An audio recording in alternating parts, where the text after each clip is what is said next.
Assalamualaikum warahmatullahi wabarakatuh. Jumpa lagi sahabat-sahabat medsos sekalian. Kembali untuk mengurai hal yang paling penting dalam kehidupan kita, yaitu anggap saja ketenangan jiwa.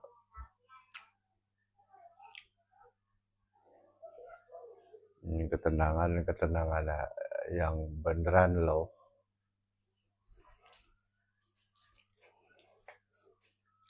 Baik sahabat-sahabat medsos sekalian, melanjutkan judul yang sebelumnya ya, yang berjudul bagaimana selanjutnya setelah para nabi wafat. Ya.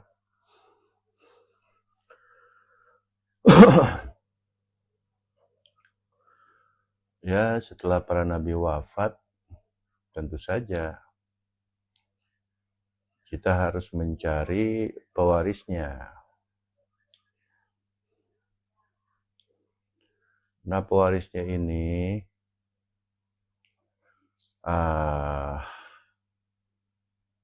banyak bertebaran ya, ciri-ciri ulama apa segala macam. Tapi yang paling inti adalah pewaris ini bisa mengenalkan kita akan Allah. Dia tahu caranya, detil per detil. Nah, itu yang paling penting ya.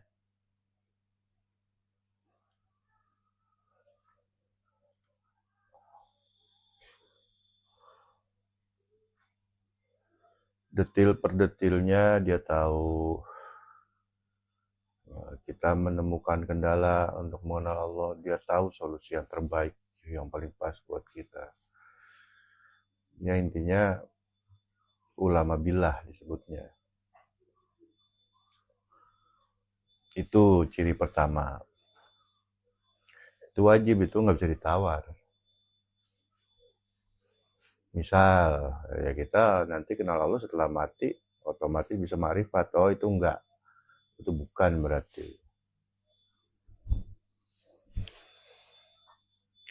Atau, untuk kenal Allah kan kerjakan saja syariatnya. Dia tidak menjelaskan detil per detilnya. Oh, itu pun bukan. Ya, ada apa aja tuh dalam proses kenal Allah, dia bisa menjelaskan.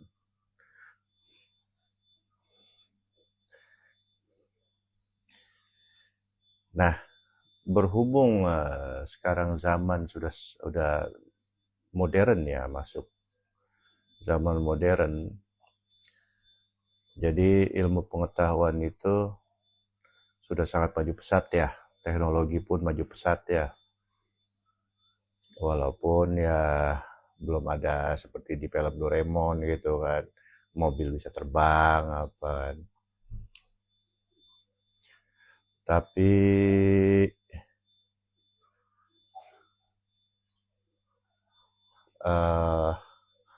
Tapi intinya di zaman sekarang yang sudah maju ini, si pewaris ini cirinya adalah update di zaman ini. Existingnya tuh, kekhasannya itu adalah dia membaur dengan zaman ini. Jadi gini, Nabi Muhammad dengan zaman Nabi Isa berbeda. Kemudian dengan zaman Nabi sebelumnya lagi. Nah, tentu existing zaman Nabi Muhammad itu tidak mengikuti nabi-nabi yang sebelum-sebelumnya. Sesuai aja existing Nabi Muhammad itu sesuai dengan zamannya sendiri. Nah, itu kisi-kisi berikutnya ya, sahabat medsos kalian. Nah, seperti itu. Jadi,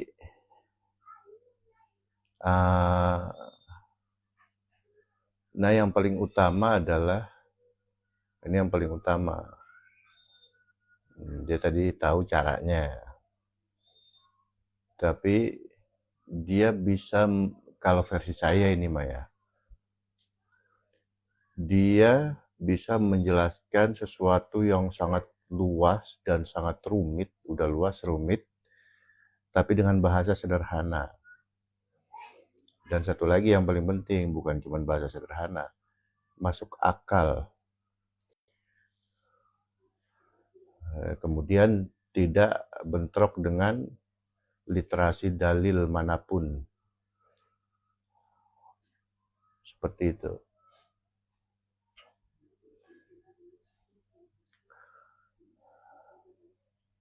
Ketika di cross check, penjabarannya itu ya tidak bertentangan dengan dalil manapun, aliran manapun, sudut pandang manapun, bahkan malah mendukung ya, karena saking existing zamannya ya, kurang lebih seperti itu yang saya pahami ya. Nah, itu ciri-cirinya. Dan mengajak, membuktikan, ulama ini mengajak untuk masuk ke tahapan ilmu yang hakul yakin. Jadi bukan tahapan ilmu yang yakin, juga bukan tahapan ilmu yang ainul yakin. Tidak, ilmu yakin ya hanya uraiannya itu lewat, itu nggak perlu lama-lama di situ. Kemudian ainul yakin, nah, kita disuruh membuktikan, tapi masih sebatas jasmani. Nah, kemudian masuk pada tahap berikutnya, yaitu hakul yakin. Nah, ini pembuktian empiris, lahir dan batin.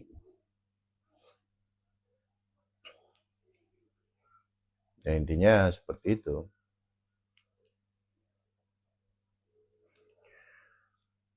Karena apa? Seluruh nabi dan rasul itu diutus ya untuk, kalau bahasa dari dalil kan, menegakkan kalimat la ilaha illallah ya. Itu maksudnya agar supaya manusia bisa hakul yakin, kenal kepada Allah. Maksudnya itu. La ilaha illallah apa? Tiada Tuhan selain Allah. Tuhan itu apa? Tuhan adalah tujuan, gairah kita, apa itu Tuhan ya, sesembahan kan gitu. Sesuatu yang sangat kita kagumi dan kita tunduk, apa seluruh perasaan tercurah perasaan kita seluruhnya ke Tuhan ini. Nah, ya dengan definisi itu, maka ya sesuai perkataan Syekh Abdul Qadir Jailani ya, aku heran orang mengucapkan la ilaha illallah tapi di hatinya banyak Tuhan selain Allah. Itu bukan sindiran lagi, udah jelas itu. Jadi maksudnya adalah mengaku bertuhan Allah tapi masih mencintai selain Allah, itu sangat banyak. Ya, saya pun masih belajar di situ, sahabat-sahabat medsos kalian. Ya, dengan nano-nano rasanya sahabat sekalian. Karena kita berhadapan langsung, saya berhadapan langsung dengan diri saya sendiri, saya berhadapan langsung dengan dosa-dosa saya sendiri, gitu.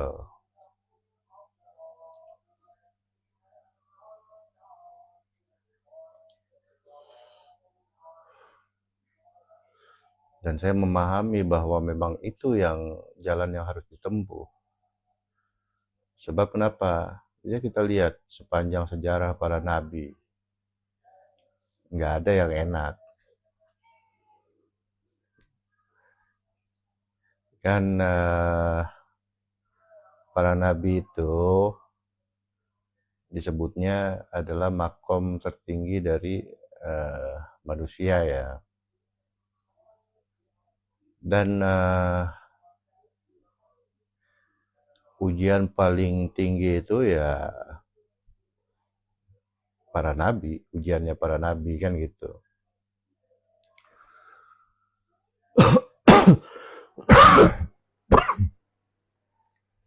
Nggak main-main itu ujiannya. Nggak sanggup dah kita. Ya ngebayanginnya aja. Ngebayanginnya aja, waduh, ngeri. Tapi memang itu yang harus ditempuh. Gitu. Ya bisa dilihatlah di kisah-kisah para nabi, perjalanan para nabi dan rasul. Kesimpulan satu, isinya derita aja tuh. Bahkan sampai akhir hayat. Berarti dengan kata lain kita menuju Tuhan itu ya seperti itu juga. Kita menghadapi diri kita sendiri. Yang selama ini diri kita dimanja oleh nafsu rendah ya. Nah, kemudian berganti untuk di-upgrade nafsu kita. Itu ternyata sakit ya. Gitu.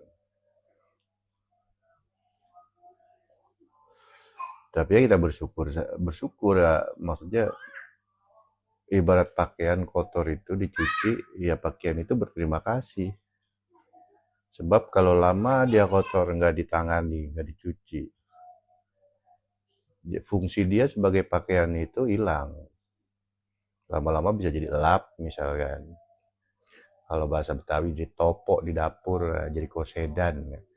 Jadi buat lap kaki keluar dari kamar mandi tuh, atau habis pulang dari luar, nah, kan gitu. Itu pun kosedan tope dicuci juga. Gitu. Jadi ya kita dibersihkan, itu proses pembersihan aja sebenarnya, makanya disebut berat ujian itu. Nah, sebelum sampai pada tahap pembersihan, sebelum kita nyuci ya beli mesin cucinya dulu, misalkan kalau mau pakai mesin cuci. Kalau nggak mau pakai mesin cuci ya belajar nyuci manual, ya seperti itu ya.